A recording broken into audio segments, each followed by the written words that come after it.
வாக்குண்டாம் நல்ல மனமுண்டாம் மாமலரன் நோக்குண்டாம் துப்பார் திருமேனி தும்பிக்கையான் பாதம் தப்பாமல் சார்வார் தமக்கு. இப்போ நம்ம இந்த வீடியோவில் பார்க்கக்கூடிய தலைப்பு குரு பெயர்ச்சி 2026. 2ஆம் தேதி ஜூன் மாதம் 2026 அன்று நிகழக்கூடிய குரு பெயர்ச்சியானது மிதுன ராசியிலேருந்து கடகராசிக்கு குருபவன் பெயர்ச்சியாகி போகிறாங்க. அந்த கடகராசி அப்படிங்கிறது குருபவனுக்கு உச்ச வீடு. ஸோ அந்த உச்ச வீட்டுக்கு குருபவன் போகும்போது தன்னுடைய முழு வீச்சில் நன்மைகளை அனைத்து ராசிகளுக்குமே கொடுப்பார். அதில் குறிப்பிட்டு சொல்லணும் அப்படின்னா ரிஷபம், மிதுனம், கடகம், சிம்மம், துலாம், தனுசு, கும்பம், மீனம் இந்த 8 ராசிகளுக்கும் முழுமையான நற்பலன்களை அதிகப்படியாக கொடுத்துட்டு மற்ற ராசிகளை 4 ராசிகளை தீமைகளை கொடுக்க போகிறது இல்லை. ஆனால் இந்த ராசிகளுக்கு கொடுக்கக்கூடிய முழு சுப பலன்களை அவங்களுக்கு கொடுக்கறதுல கொஞ்சம் தாமதப்படும், அவ்வளோதான். குரு பகவான் இயற்கை முழு சுப கிரகம் அப்படின்னு பேர். குரு பகவானுடைய காரத்துவம் அப்படின்னு பார்க்கும்போது ஒழுக்கம், நேர்மை, மெரிட்டாக நடந்துக்கிறது, இந்த மாதிரியான விஷயங்களுக்கெல்லாம் காரத்துவம் வைக்கிறாங்க. அதனால் இவருக்கு பேர் தன புத்திரகாரகன்னு பேர். குரு அப்படின்னாலே ஒருத்தருக்கு வழிகாட்டுறவர் அப்படின்னு பேர். ஸோ இந்த அடிப்படையில் குரு பகவானுடைய பேச்சு அப்படிங்கிறது இந்த 12 ராசிகளுக்கும் முழு சுபத்தன்மைகளை இருந்தாலும் மேலே சொன்ன 8 ராசிகளுக்கு அதிகப்படியான நன்மைகள் நடக்க இருக்குங்க. இந்த மீதி உள்ள 4 ராசிகளும் பரிகார ராசிகளை இங்கே எடுக்க வேண்டியதில்லை, ஏன்னா அதுக்கும் நல்ல பலன்களை தான் கொடுக்க போகிறாங்க. இருந்தாலும் இந்த 12 ராசிக்காரங்களும் இந்த 2ஆம் தேதி மார்ச் மாதம் 2026 வருஷம் டைம் நீங்கள் பார்க்க வேண்டிய அவசியம் இல்லை.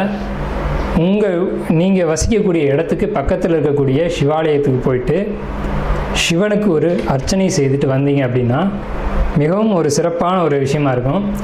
குரு பகவானை வழிபடுறது மூலமாக ஒருத்தருக்கு தனம் கிடைக்கும், கல்வி கிடைக்கும், பொருளாதாரம் கிடைக்கும், சமுதாயம் அந்தஸ்து கிடைக்கும், கௌரவம் கிடைக்கும். நம்ம சொல்கிறோம் இல்லைங்களா, ஒயிட் காலர் ஜாப்னு சொல்கிறோம் இல்லைங்களா, பேங்க்கில் வேலை பார்க்கக்கூடியவங்க, பணத்தை எண்ணக்கூடியவங்க, அழுக்குப்படாமல் வேலை செய்யக்கூடியவங்க, இந்த மாதிரியான விஷயங்களுக்கு காரத்துவம் வைக்கக்கூடியவர் யாருன்னு கேட்டிங்கன்னா குரு பகவான் தான். அதுலேயும் கடகராசியில் குரு வர்றது அப்படிங்கிறது கஜகேசரி யோகம்னு பேர். கஜகேசரி அப்படின்னா 100 யானைகள் சண்டையிட வரும்போது ஒரு சிங்கம் எதிர்த்து போட்டிட்டு அந்த 100 யானைகளையும் விரட்டி தள்ளுறது அப்படின்னு பேர்.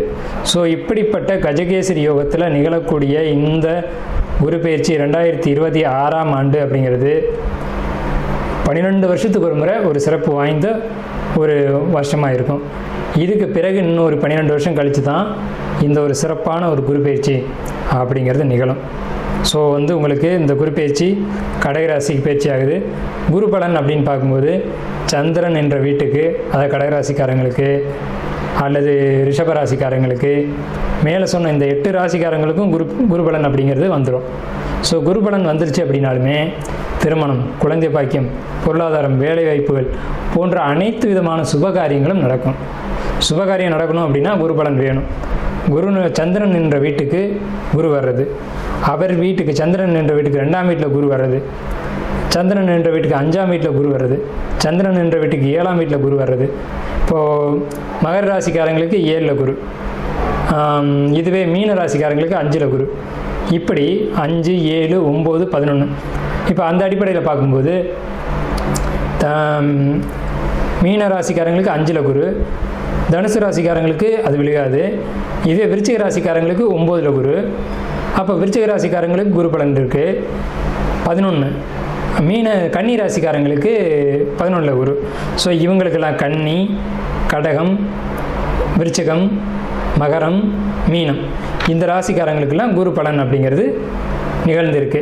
ஸோ இவங்களுக்கெல்லாம் கல்யாணம், திருமணம், குழந்தை பாக்கியம், வேலை வாய்ப்புகள் போன்ற அனைத்து சுப விஷயங்களும் கண்டிப்பாக கிடைக்கும்.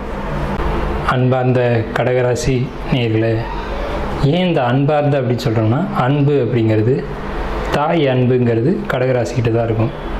ஸோ இந்த கடகராசிக்கு உண்டான குரு பெயர்ச்சி, அதாவது குரு பெயர்ச்சி 2/6/2026 மிதுன ராசியிலிருந்து கடகராசிக்கு பெயர்ச்சி ஆகக்கூடிய இந்த குரு பெயர்ச்சினால் நன்மைகள் இருக்கா அப்படின்றத நம்ம பார்க்குறோம். முதல்ல நன்மைகள் இருக்கா அப்படின்ற கேள்வியே அவசியமற்றது. நிச்சயமான முறையில் நன்மைகள் அதிகமாக இருக்கிறது அப்படின்னு தான் சொல்லணும். என்னென்ன அப்படின்னு கேட்டிங்கன்னா, முழு நன்மைகளையும் முழு யோகத்தையும் அனுபவிக்க போகக்கூடிய ராசி கடகராசி.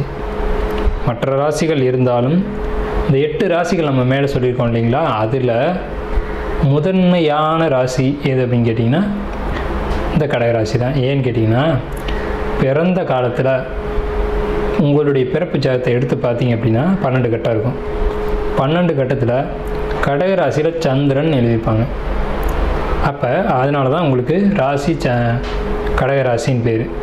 அந்த கடகம் எந்த வீடோ அந்த வீட்டில் சந்திரன் இருக்கும். ஸோ கடகராசிக்காரங்களான உங்களுக்கு இன்னைக்கு கடந்த 12 வருடத்துக்கு முன்னாடி இருந்த குரு பகவான் உங்கள் ராசியின் மேலே வந்து உட்காரப்படுறார். அதாவது குரு அப்படிங்கிறது குரு கிரகம், அவர் வந்து உங்களை மீட் பண்ண போகிறார். எப்படி மீட் பண்ணுறாரு அப்படின்னு கேட்டிங்கன்னா, உங்கள் சந்திரன் மேலே அமர்றதுனால சரியான உச்ச வீடான உங்களுடைய ராசி தான் அவருக்கு உச்ச வீடு. அந்த வீட்டில் வந்து உட்கார்றது அப்படிங்கிறதுனால சந்திரன் குரு இணையும் போது, அதுவும் உச்சம் பெற்ற குருவோடு சந்திரன் இணையும் போது உங்கள் ராசி மீது குரு வந்து உச்ச பலனை அடையும் போது அதற்கு பேர் வந்து குரு கஜகேசரி யோகம் அப்படின்னு பேர். கஜம் என்பது யானை, கேசரி என்பது சிங்கம். அப்போ 100 யானைகளை மதம் கொண்டு யானைகள் அடிக்க வருது, ஒரு சிங்கம் எதிர்த்து போராடி விரட்டுது. ஸோ அந்த ஒரு சிங்கத்தினால், ஒரு சிங்கத்தினால் 100 அல்லது 1000 யானைகளை தோற்கடிக்க முடியும், தோற்கடித்து ஓட விட முடியும். ஸோ அப்பேற்பட்ட பலம் பொருந்திய அமைப்பில் கஜகேசரி யோகத்தில் இந்த ஆண்டு உங்களுக்கு வந்து இந்த குருப்பெயர்ச்சியானது அமைஞ்சிருக்கு. எப்போவுமே ஒரு ஜாதகத்தில் கஜகேசரி யோகம் இருக்குது அப்படின்னா அவர்கள் சாதாரணமாக வாழ்ந்ததாக வரலாறே கிடையாது. எப்படி வாழ்வாங்கன்னா, பணத்தில் பிறந்து பணத்தில் வாழ்ந்து பணத்தோடைய அவங்களுடைய வாழ்க்கை அப்படிங்கிறது இருக்கும். ஸோ அப்படி தான் இந்த 12 மாத காலகட்டமும் உங்களுக்கு அமையும். பணம் அப்படிங்கிறது தாராளமாக இருக்கும். நம்ப மாட்டீங்க, நம்ப முடியாது.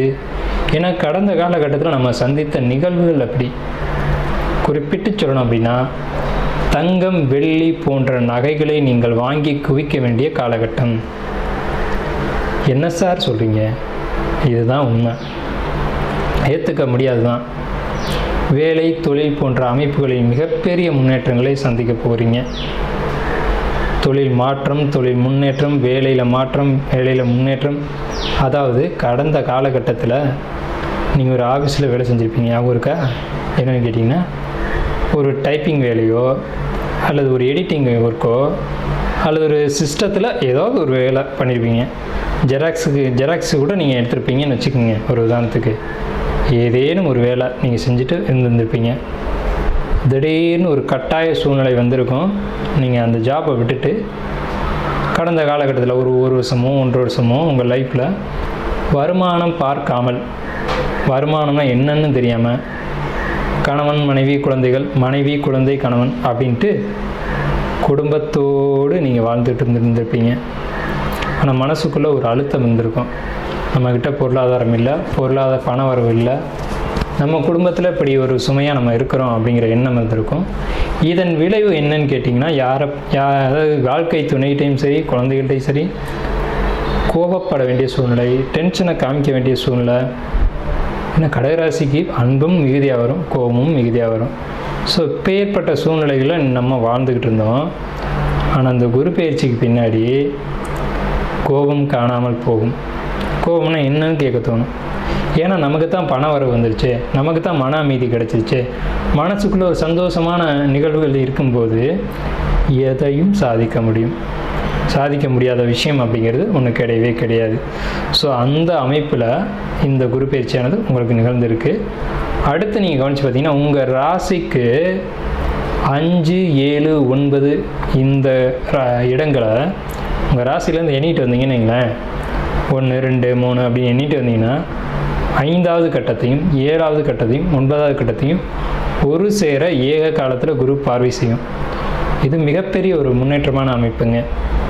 ஏன்னா 5ன்றது குழந்தை, 7ன்றது திருமணம், 9 அப்படிங்கிறது பாக்கியம். இப்படி பார்வை செய்யும்போது அப்படிங்கிறது பாக்கியமான அமைப்பு. குழந்தை இல்லை அப்படின்னு சொல்லக்கூடியவங்களுக்கு ஆண் குழந்தை கிடைக்கக்கூடிய அமைப்பு. கரெக்டாக நீங்கள், நான் மாதம் வரைக்கும் சொல்கிறேன், ஆச்சரியமான விஷயம். இது வரைக்கும் யாருக்கெல்லாம் கடகராசிக்காரங்களுக்கு குழந்தை இல்லைன்னு குழந்தைக்காக ஏங்கிட்டு இருக்கீங்க அப்படின்னா எழுதி வச்சுக்கோங்க. காலகட்டம் எப்போது வருது அப்படின்னு பார்த்தீங்கன்னா கரெக்டாக செப்டம்பர் மாதத்தில் வருது. செப்டம்பர் மாதத்தில் நீங்கள் கன்சீவ் ஆகிடுவீங்க. செப்டம்பர் மாதத்தில் உங்களுக்கு நல்ல செய்தி அப்படிங்கிறது, நல்ல பலன் அப்படிங்கிறது வந்துடும். ஸோ இப்படிப்பட்ட பாக்கியத்தை யார் கொடுக்குறா? குரு பகவானுக்கு தான் தன புத்திரகாரகன்னு பேர். பொருளாதாரத்தையும் தனத்தையும் புத்திரத்தையும் கொடுக்கக்கூடியவன் யார் அப்படின்னு கேட்டால் குரு பகவான் தான். அவர் தான் அதிகாரி. இதுக்கு அவரே உச்ச பலத்திலேருந்து 5ஆம் வீட்டை பார்க்குறாரு. சொல்லவா வேணும்? 7ஆம் இடம். 7ஆம் இடம் என்பது வாழ்க்கை துணை. அதுக்கு பேர் தான் களத்திரஸ்தானம்னு பேர். அப்போ களத்திரத்தோடு இருந்த கருத்து வேறுபாடுகள் விலகும். எப்படின்னு கேட்டிங்கன்னா சதா சண்டைகளாகவே போயிட்டு இருந்திருக்கும். அது காரணம் தான் நம்ம மேலே சொன்னோமே, பொருளாதார தடைகள் எப்பெல்லாம் வருதோ அப்போ வாழ்க்கை துணைகிட்ட தான் பிரச்சனைகள் அப்படிங்கிறது ஏற்படும். சரிங்களா? இப்போது உங்களுக்கு குரு பகவான் உச்சம் பெற்று 7ஆம் இடத்தை பார்க்கறதுனால வாழ்க்கை துணைக்கிட்ட இருந்து வந்த கருத்து வேறுபாடுகள் யாரேனும் ஒருவர் அல்லது வாழ்க்கை துணை இறங்கி உங்களுடைய கருத்துக்கு செவி கொடுத்து, ஏன்னா உங்களுடைய கருத்தில் ஒரு நியாயம் இருக்கும், அதனால் செவி கொடுத்து சரி ஓகே அதை செய்வோம், அதை பண்ணுவோம் அப்படின்ற ஒரு முடிவு வருவாங்க. அதான் நீங்கள் ஒரு விஷயத்த சொல்லிக்கிட்டே இருப்பீங்க.